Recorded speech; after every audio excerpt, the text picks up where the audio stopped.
Voters in much of Albuquerque's South Valley go to the polls today on a proposal to incorporate as its own city. With about 53,000 people, the new city, Valle de Atrisco, would be New Mexico's fifth largest city.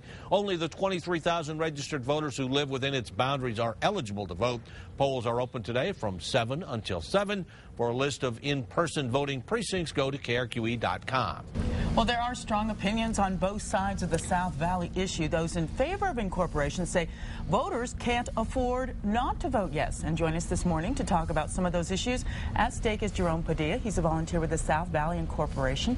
Good morning, Jerome. Thank you so much. Good morning. How are you?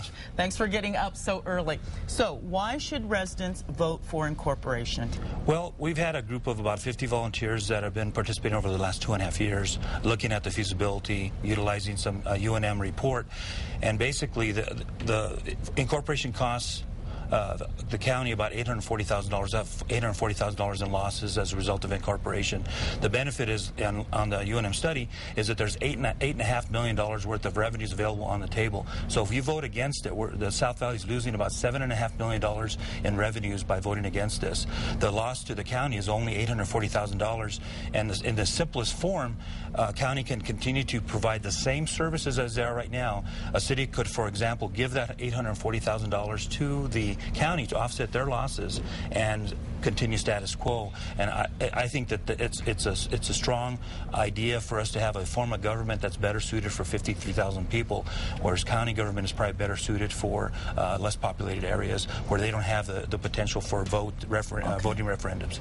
Now, where does this $7.5 million come from? How is it that if you incorporate it, you get it, and if you don't, you don't? Every city across New Mexico is entitled to that, the gross sheet shared revenues, and it's 1.225% of the taxes that are taken from that community. So it's coming from existing tax base. It's not coming from anything else. It's existing tax base that's already currently being paid. And so the offset is the $840,000 that the county loses, which we're sensitive to that. But there's no reason why the new county commissioners that are voted in, if this passes, would be able to offset those losses and work cooperatively with the county to continue to provide services. So the $7.5 million is on the table, available for the South Valley to improve our services. Okay, there have been some confusion about voting, and we only have a few seconds here. Where can people find out where they should vote or if they're included in this vote? The best place to call is the Bernalillo County Clerk, and I don't have their number here with me, but you can put that on your website, and that'd be great. Okay, great. Thanks so much. Appreciate you coming in this morning. Thank you. So early. Mike. All right, Deanna, thank you. Now, our balance coverage continues with the other side of the incorporation issue, and one such person to talk about that is Bernalillo County Commissioner Art De La Cruz. Art, thanks so much for being with us this morning. Thanks for having me. Do you think it's a bad idea? Why? I think it's a bad idea because it's really a simple issue. Can we afford another layer of government? Can we go it alone? Right now, we enjoy the entire county's assistance and revenue to the tune of about $36 million. What we're being asked to do as South Valleyans is take a step back. To do it all with approximately $18 to $20 million, we're supposed to provide for everything we currently enjoy. I think it's a very difficult deal, and it's just not a good idea to try to take a step back, and I really believe it'll mean raising taxes for some of the poorest folks in our community. A lot of people in the South Valley have complained over the years. Albuquerque ignores us. They don't take care of us. What's your argument to that? Well, the reality is that there's also less taxes there. There's a lot of more independence and freedom there.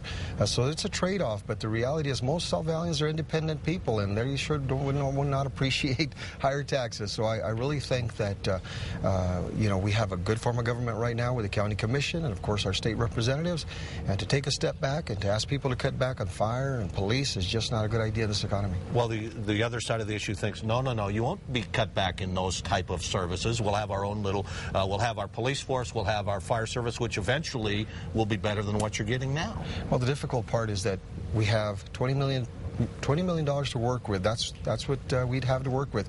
Right now, it costs $36 million. I think people can do the math. And as far as a gut feel for what's going to happen today, I mean, I haven't seen any polls about that. How do you feel this is going to go? Well, I've talked to thousands of people, and I think the sentiment is that they don't want another layer of government. They don't want to even look at the prospect of new taxes, and so I think it's going to be voted down significantly. And again, getting back to the tax issue, I mean, there's been some debate about it, whether there's enough taxes, and I think UNM did a study that's been hotly debated about that. How do you look at that situation? Well, interestingly enough, proponents are the ones that commissioned the study. The study clearly said, on the conservative side, they'd raise 18 million. They currently enjoy 30 million, according to the study. There's a deficit there. There's a gap there that has to be made up somehow. Proponents will tell you that no services will be cut. One day they'll tell you that. The next day they'll tell you, well, they might have to cut a little bit on fire and police. But besides fire and police, you have community centers and swimming pools. Can we afford that? Not likely. All right. Bernalillo County Commissioner Art De La Cruz, thank you so much for visiting with us this morning. Interesting. We'll be following this issue all day long, no doubt. Thank you.